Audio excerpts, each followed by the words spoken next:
Magandang umaga, narito ang update ukol sa maging lagay ng ating panahon.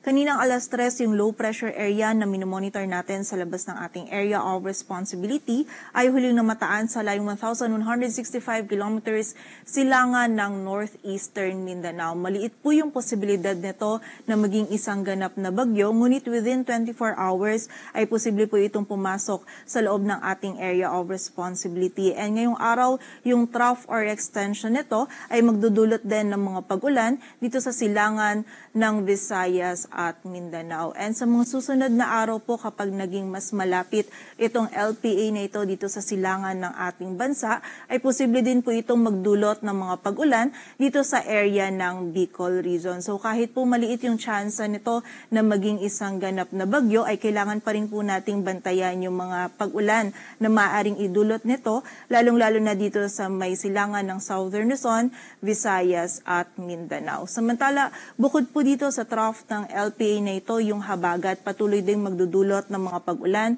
dito sa may kanluran ng Southern Luzon, maging sa nalalabing bahagi pa ng Visayas at sa may kanlurang bahagi din ng Mindanao. So ito pong habagat, maging trough ng LPA ngayon, maging sa mga susunod na araw ay patuloy pong magdudulot ng mga pag-ulan sa malaking bahagi ng Southern Luzon, Visayas at Mindanao. Kaya naman pag-iingat po para sa ating mga kababayan dyan sa posibilidad ng mga pagbaha at pagguho ng lupa.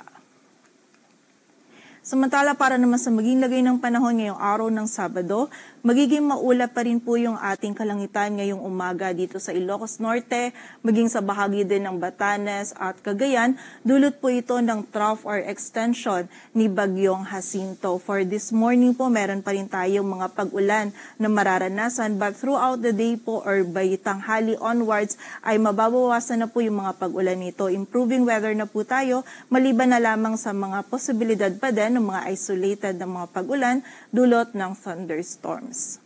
Samantala, dito naman sa bahagi ng Mimaropa, magiging mataas din po yung tsansa ng mga pag-ulan, pagkilat at pagkulog dulot naman ng habagat. Kaya muli po, pag-iingat pa rin para sa ating mga kababayan sa posibilidad ng mga pagbaha at pagguho ng lupa. Samantala, dito sa Metro Manila, maging sa nalalabing bahagi ng Luzon, magiging bahagyang maulap hanggang sa maulap po yung ating kalangitan.